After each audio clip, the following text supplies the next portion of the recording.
Pana ato ɔman no na Onyankopɔn fa wo nyina kra ensie. The means and the causes of death are so many and varied. Indeed, the causes and means of affluence is also varied and many. In fact, the means by which you obtain the forgiveness of God are also variable. Therefore, we pray that these two people, may Allah grant them His forgiveness. They are indeed in the forgiveness of God. All the prayers rendered by all our respected imams, may Allah accept our prayers. There is nothing to add in what they have already said. Amen. Amen. Amen.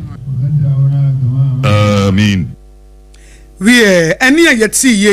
ye shekareme ya oshaibu wakasama national chief imam shekosmans nuhu sharubutu and what dia to just say ebransom say owo ya ato o my Ghana ye nyina ye kabomu na ye judge na ye chano na Allah emfo wo mukra ensie nsem nyina ebededi ebra Dr. Ibrahim Mohammed Mutala our ye former minister for environment science and technology and innovation and Alhaji Munuri Lumuna Mohammed awo mu efri mu ebra wiemhye ekopem ye no ye pe wo mu ekorabre na eno na wonom friend say janaza ewo nkremo wonom esum no enti saa dwumadi a wonom ye no mampani gina ye a wo kasa no wo se emfa ho ne nkremofo sade ye wo mfunu wo man na ho mpo emamfra manfa so nanso wo manya abotre ekosi saa bere no wo bebo wo mabaso papa mampani John Dramani Mahama bra wo mo ye janaza amankremofo mienu ewo mu no sin wo kasa. Today is not a day for talking. I just want to say thank you for your sympathy. Indeed, the Quran teaches us that whoever attends the funeral of a fellow and stays till the final prayer receives blessings. And so the blessings of Allah is on all of you. I want to thank the two families for their patience. We recognize that in Islam, when a person has died, they are supposed to be interred as quickly as possible. Unfortunately, the state in which the bodies were made it difficult for us to identify positively which was which. And that's why we had to go through the scientific forensic process of identifying. Happily, that process was ended yesterday and we received electronic.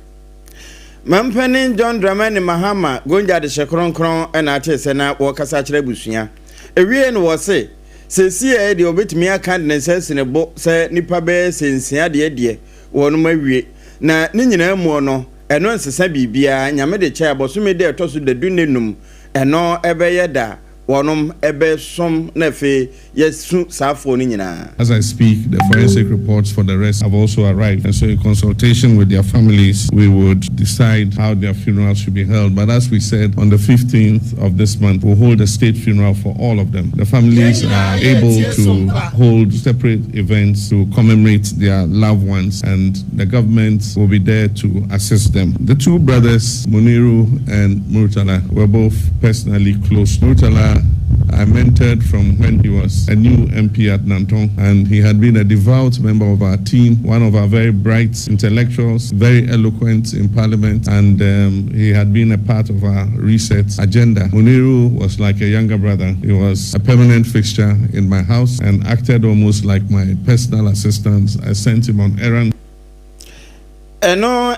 da na esi ya ewie na mampani echese safo ni nyina no nyame de chenya sra adom wo mamusie ene ebekura won. By Allah's grace that He will receive them in Jannatul Firdaus. I want to thank the imams who said the prayers, because in Islam, once you are dead, the only thing that is useful to you is prayers. And so I want to thank all the imams who came and said prayers for the repose of our brothers' souls and for their admittance into paradise. My decision that they be buried here in the military cemetery. Many of you would have probably had other intentions for their burial, but I do believe that this is a conducive resting place for the two brothers, and the families are free to visit their graves anytime that you want to do so. His Excellency John Dramani Mahama, Ghana Mampeni, and Abra or Moya Wufusom no. wote sɛ wɔkasa kyerɛ mpanimfoɔ no Nana KJC Company Limited and Open Nsia Kasiebo na wutie wo Sompa 106.5 FM Accra. Na ye to so no yenim nanu wo kwada arahosam a ebeto Ghana na eno osoafo wo hyimpom densam so ono abokwabena minta akando ede atodwo se enipa nsia ayekoye mpensempense mu fa wo mu esi yenyina nim se ade ne hye me bi kura dane nso se ababa bedru ayehu sasemesi anase obentini enie bi nie Dr. Saponie Dr. Omanebo amanie yehu ni nyina na wo chem se sa test no mo ye fa nipa enwotwe no ho no na ese fatase ebetimi ehunu se nipa potin no wo mu nie ansana yetimi adane mu ede ama wo mabusuafo na ampa identification ena collection no aye adwuma yehunu asemesi anaso bentini ene adane ede ama abusuafo na ene wo mu chem se wo hwankramofo mpanifo mienu a wo mu susu efiri mu no eno nsoso no wo mu de ma wo se de ye ho yi a ye nsoso mpaka se ebo ye mu asotire no na eno no wo chem se wo hwe ne ma ekon so nyina ne hwehwemu a eba ye no a na aboa na businessman Ibrahim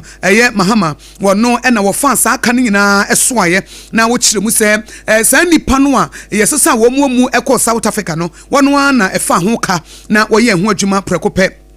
na the special aid eno handy over the man no Rafik Mahama na wo chem se wo mo the resource no nyina aba ama resource no ebepie no wo no abokwabena minta akandon so wagye atum no chem se wo mo nsa to bibia so a ebra oru akando ekwa akogye no na the Inspector General of Police rampum asuede oda Ghana Police Service ano COP tata yehu no na wono nso so wo ho a wo hyeye ema bambo ho nsem nyina etimi ginaye wo se resource no nyina am yehu no se de esitie ama sa brebe be se de ato no ye de ato se de be ya emfiri ento ene sansem ya ho adanse akurofra re ho semesi nanu kwada nam so ma ye hwere wo mayi asoafo ne emu adehia se yenya nsu nwie kura no na Yewura Franklin Kujo Imani Africa president nso akase bi de afa ho wo se wo de ya konsem ma abusua wo ma adehia kam no afi Ghana nyina nkyekere wo no mo hwere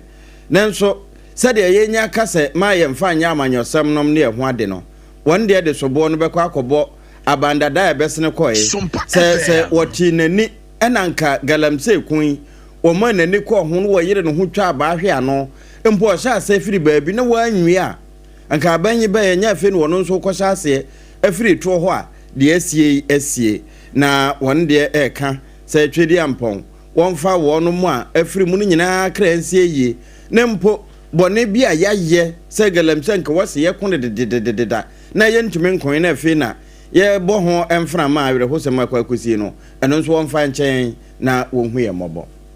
ye to kasiebo no so a asante ache mawure hene janse hene na nasasreku wode ade sedia to Ghana Education Service anim se wo mo so wo mada wo nsoro wo mutonkwa wo nyane na wo mfa ne mansisi ye sere be ye nkwado wo suku mu no ye be ma emra aye adwuma na nkorade ye fe ne corporal punishment no ebetimi asaba biem na nasasreku se nkwada ne bebre ho afa hodie ne ye dia mo no ebro so akwada ko suku ma wode ne ho asa de wo pe ne wo ye ena atutrasem na so chronkron no kura no edi ho adanse se bi ogimi ebata akwada akoma ho ye nyansa ba ne de tene no eti nyankopon no kura wo bo nipa ne gitum se akwada bia ba wiase a wo de jimisu eneba eti wo de jimisu ba ne de nyansa ba tene ho ne de nyansa awura wutirim eti se yakasa akwada ne ye ntia no akwada ne ye mo no wonim nyansa nsi nyame wonim nyansa nsi nyame nim sa akwada na tene ena bebo afise su no de ba ye nya papa yesu a ye dane ne tene no ena timi edimo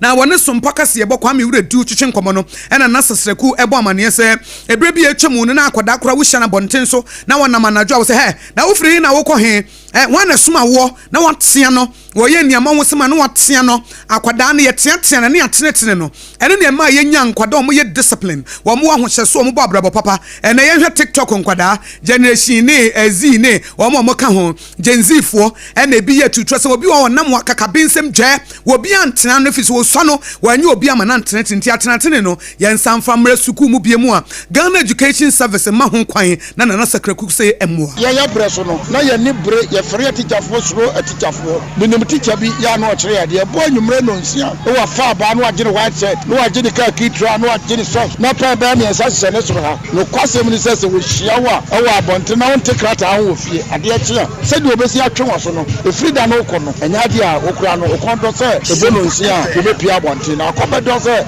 ebono nsia obafa krata na wosua media me kasa enhame na meboa say Ghana Education Service for na e dey sa mra ne ba say teacher for ntia school for dia enenka o mu ntwam na sa ade no emra ne ba e mankora no eye discipline e ma enkora no ayire ho esua de afa awofo mo so muntie akola Bible kora kan wo se Jimmy batakora akoma ho ye de aba na waye e dey say usua de o se school no kwa ye hwe woni woni ba wo so me mpo sa wo ba be ka kire so teacher ni atiame a eye me no wa ka teacher ni kro o za koda na se e che se o pe adepa na ama wo e wo fie na daache aboa wie asante a chema wura hene janse hene na nasasreku ene de ato Ghana Education Service ani masade ato abata ne ahwefo anim ne akyerkyerefo se wo ye maame na oba be ka kire se o kyerkyere ne atea no a se wo kɔ na wo kɔda na se na busa se na meba no wo ye den wo ka kire wa na wo se wo de akoda ne ba fie no wasan bɛbo no no wasan atea no efi se onyankopɔn se Jimmy e bata akoda akoma ho nyansa ba ne ye de tenetene no ya ntenetene nkoda ne de a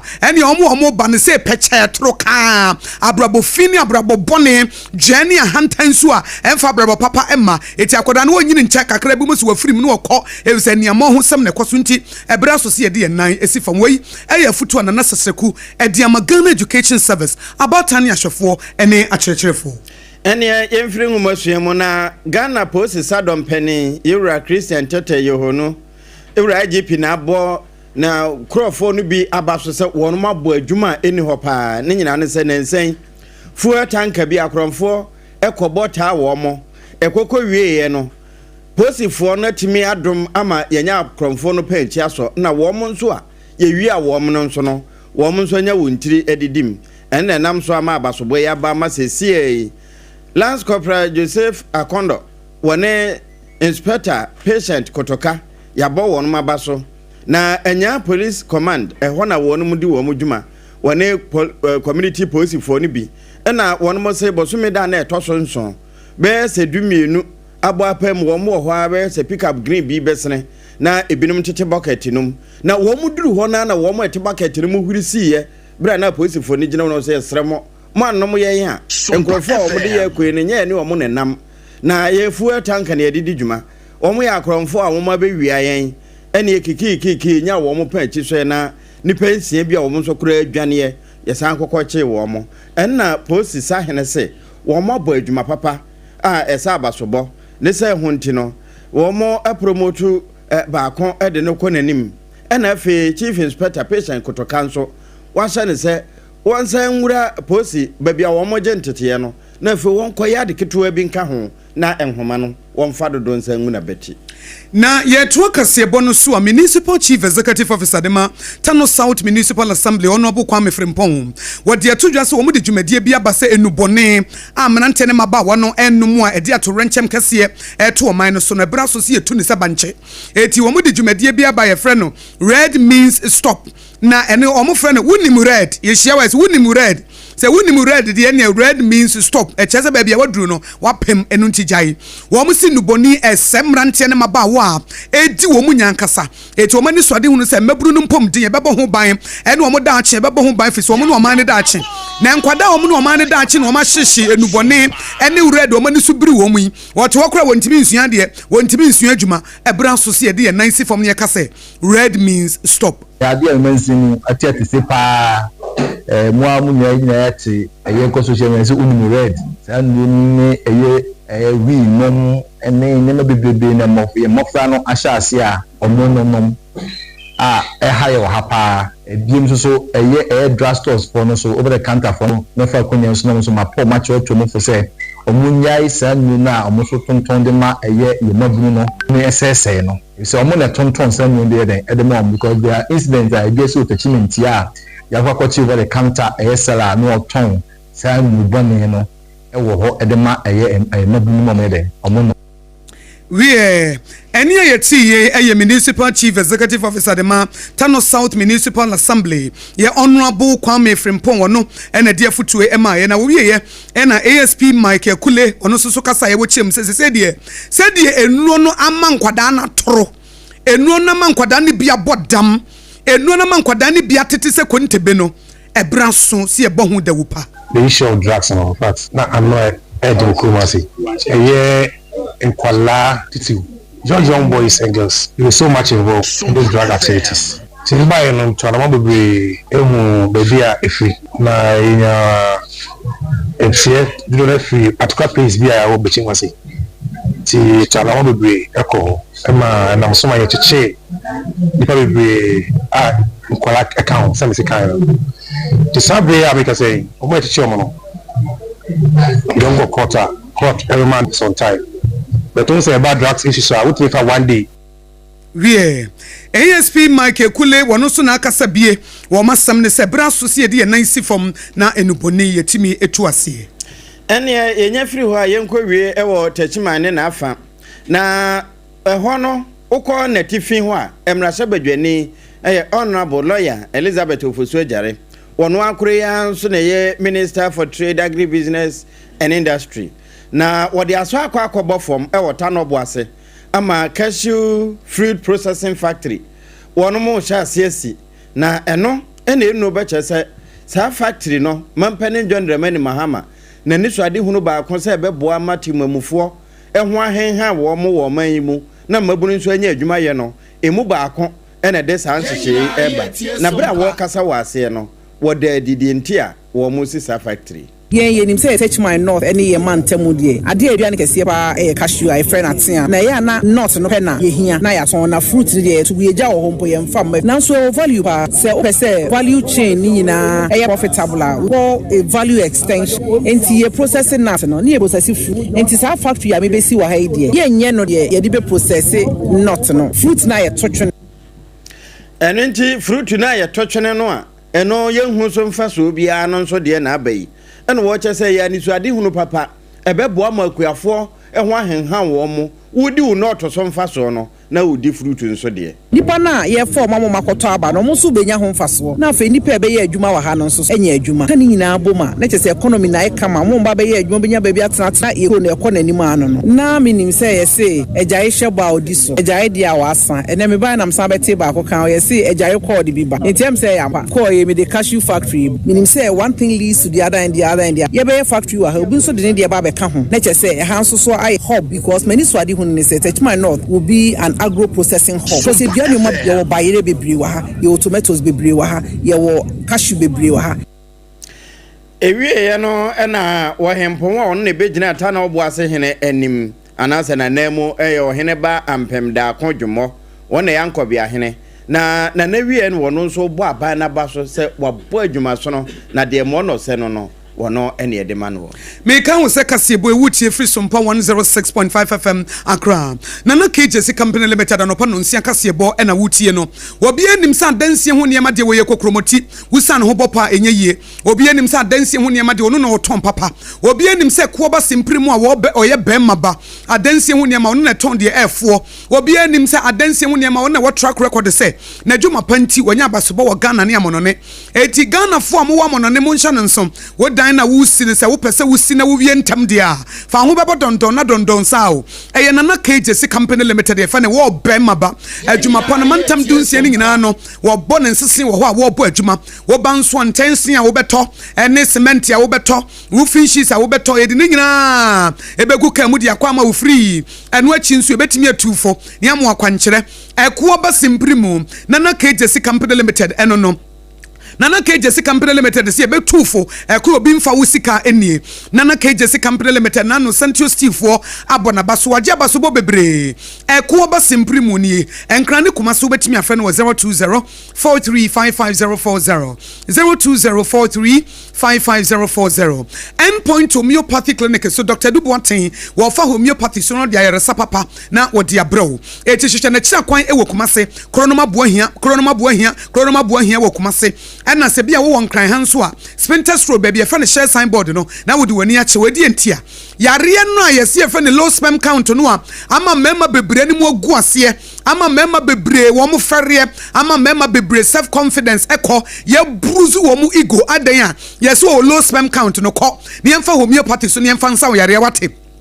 Bema na pepo ni wani suo bema na jaisu no wate bema na jayatete no Endpoint Homeopathy Clinic Dr. Duboatin ebefa homeopathy so na low sperm count no emwa na timia ba bebre na watimia wafa ho afa oba be ma say ye the tag ato so Mr. 1 minute Mr. 1 minute Mr. 1 minute they find a premature ejaculation no and also brane fa homeopathy so na yemfa mo na yenyi sa reproach no emfiri wo so wate Endpoint Homeopathy Clinic wo kwa aware a wo ma na enen krofo edi ho few edi for trofo di usika di ne bra na Dr. Duboatin fa homeopathy so ema wo fa ho fa wo ba sa stroke na achichire wo no a amo aye mobo amo atamfo anya wo na wontimi story paralysis no bra na Endpoint Homeopathy etimi emo physiotherapy and massage ni nyina ye eti fra Dr. Duboatin e wo 0244867068 0244867068 and 0274234321 0274234321 tibra na yamwa untentema na pofra na wono abefa secure sanitary pass ma hotoso no bosumi akwantuo ne yekwa yekoni ya hotoso eti ladies we are secured and am secure sanitary pass nti eti pa kotin na esemu nti no wunya extra comfort honke kawo emfa benedie bia emrew eti wo bona no pa he wonam akokodro mo wo hye wachi na wo hye wanim enya sanitary pad na why na bi number bi wo number bi kura hu baby a wonam enti ye wo long and extra minty sizes e wo ho ye proudly made in Ghana for state of the art equipment so any dia ye any technology enti secure sanitary pads de ma ya hoto so any bambo eno no etu pese wo feel secure ebra wo bemmo na bosumi akwantu epokokko no wucha de ye kan fama wono pai eye secure sanitary pads wo kumase a mama excellent cosmetics obetimi enya dodo bi ato eye 0243862158 eye 0243862158 mama excellent cosmetics wo edum pz kwada so estate ne nkrabata ba konso ewo ho na anopai good morning Ghana na ye ma Twisco energy food drink promasido for chiacha wanopai wo busa wo se anopai de na wo ba benom menkonum beverage na wonum wi a na wani aha na agi so te se tsunami no beverage na wonum wi a na afa wudru office ya na woda enkrafo so wa akwadiro nanso nya wa eye beverage na wonum ye na enye no mu dia ye de energy boosting minerals any vitamins B7 vitamin B vitamins vitamin C D iron ye de hyem a wono mu a enye energy nko na wobenya na emom enuane nuru betimi aboa mu aye adwuma eti anopai de wo ba na wo ko school nu a beverage dada na wo de ma no ana woda na wo tonko ni teacher kura fro se wo ba no wo dadodo wo ma ne beverage papa anopai de bomoden a se wo be man Twisco energy food drink eye Twisco energy food drink Twisco energy food drink eno no say wunya bi ma akoda no a obenya nuane nuro no na at the same time sa energy boosting minerals na ewo mu no ene vitamins na abo no wanya ani hafo watimi atena so wo ba officer but Twisco wo kwa adwuma but Twisco wo kwa officer but Twisco artisan for eye Twisco ma moton ne ma wodwom eye Twisco wo mpese wani be ha eye Twisco chief executives eye Twisco employees eye Twisco employer eye Twisco energy drink eno ena wo hia betimi aboawa promasido for ede ababedum ye Twisco power your dream kasebo wutie fi Sompa 106.5 FM Accra ya homeso ye ba ye beto so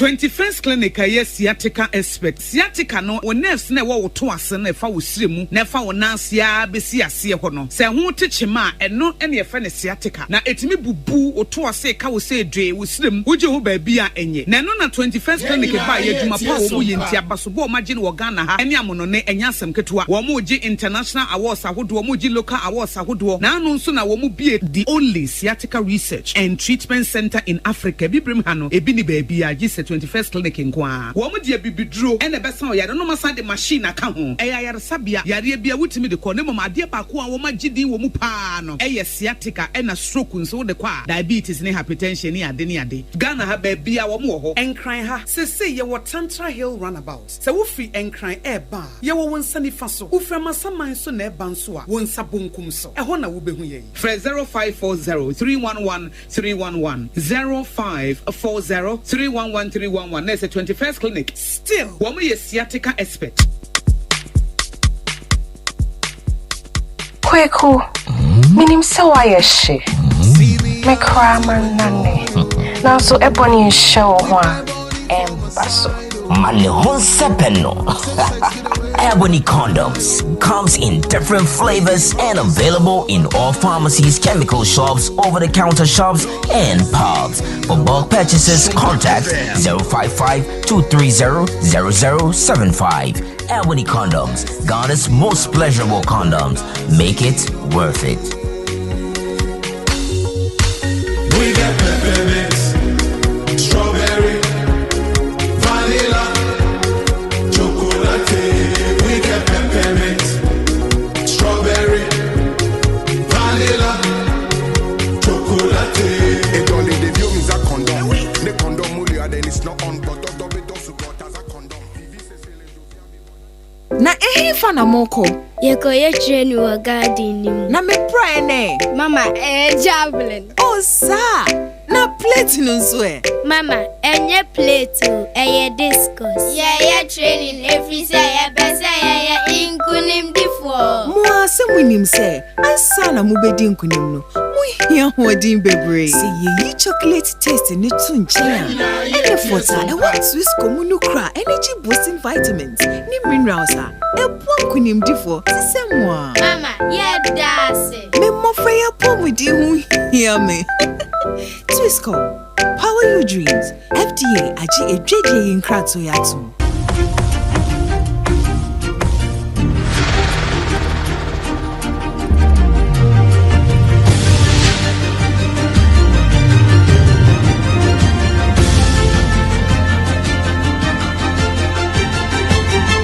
Sompa TV, Emma Akosua. Emma Akosua ampa yenko wiensem no. Ewo Israel ene Palestine wono montokwa no wo maboboa no sesei amansanka mamuko United Nation wo mo akonhyiamudi a na eye ntem so nanka wo mo ni na so putupuru nhyiamudi ne nyina ne se ofa baabi a dom abodompema wono mo kasa ditia se Israel se da wosi abo ne trimu pese Gaza krokase no wo gye ho nyina aboso ama Palestine fo no dodo na ye atukotena fo no wo mo so mu a enye yie entimpanimfo a wo ka bi ebem ene Israel fo nkasa na wono mo hwe afiribe se 2023 bai se wo mo hwete akra no pempema nkoma de wono ahwete na nso ni nyina no uwie na bekenkan dodo a Palestine fo atimi ayi afiri Israel mu a na chese eno etese de wo aboka hire e de ato wosonata so ne hye hunti wono mo ka e de a kire se mpanimfo nkasam ene ufiri London na wo ko Istanbul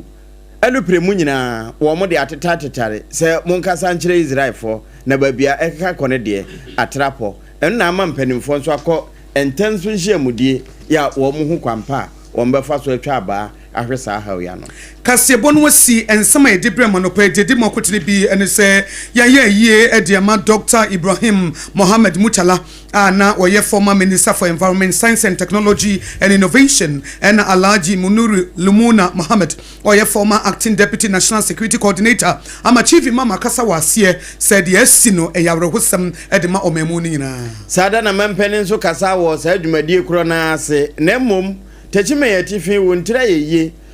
factory ba na eba beye cashew ninsuo no eho adwuma nanu achi no ena sante ache mawure hene jase hene na nasasre kudia to Ghana Education Service anim se enkwada se yentia wo mo epro no yenhwa ne yentu asefi se enkwada na sai dodo enya police command ho IGP aboni pa mienu abaso se wo mo abo adwuma service with integrity na ye adwuma Kasebo no asi na efa Sompa ye headquarters a ewo Kumase no ye Sompa 93.1 ayiko 100.9 FM ewo Kumase Paris France so eya Adamfo pa radio ena no achi takwa Sompa takwa de Sompa techiman Sompa sunyane Sompa nkranza Sompa doma Sompa Mankasim Kingdom 106.1 FM ena decoder so Sompa FM Facebook ye Sompa 106.5 FM Accra ena YouTube eya Sompa FM live ye website ye www.sompaonline.com sanso ena ye app no betimi download Sompa ye app no Sompa online na wa download e Google Play Store and as iOS Store na obetimi anya ye platforms ni nyina niam pa aye de eboa wo Nana KJC Company Limited awoton adansi ho niam ebo ye chidom tanso na Twisco Energy Food Drinker promosido de abadwa so na no pay wo bia obenya hodinro a obetimi ebeboa wo nipadua secure sanitary pass ema ho to so ye bosom ya kwantuo no ema ne ema gina baby ye gina endpoint homeopathy clinic Dr. Duboaten efa homeopathy so asan yare ye ne de kasebo yi esomo no pay me Akosua ago Aboagye mene Triple A mine Odehyieba Apam Dadaa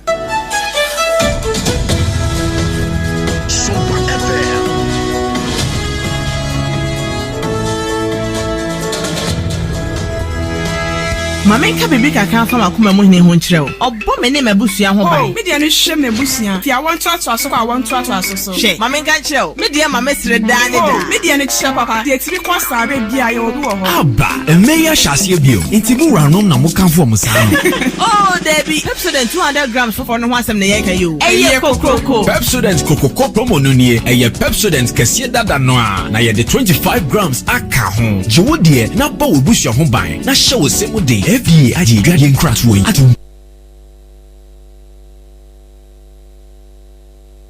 Odehyieba special local foods abakade enye aduane ne aduane o ye wa aduane ne ye wa aduane enye nwanwa se Ghana ha ahemfo eyi akese word na akese party akese se wo pe baabi a wo be serve wo ma wo ho se ye buffet ene wo mo ye se ye local continental dishes a wo bi atwa nani a Odehyieba special local foods e wo hacho atomic kwan no so ho no de ntie fre ne local foods ne se enye wo mo ye aduane a na wo mo atentam tomatoes apro meko apro jena apro garlic apro no de aye aduane se eya abontine aduane edi yenye ne bisa dabi Odehyieba suro nyame etinye nwanwa se Ghana ha etitire se ministries agencies akese eye ahemfo na nanom ahema mo wo mo tenase no wo mo si ye bedidi ye didi eziban ye didi a wo mo se momfra Odehyieba special local foods efise hono ena aduane no ekoyie Ghana ha ba bia wo mutimi serve Odehyieba special local food pese wo fra eye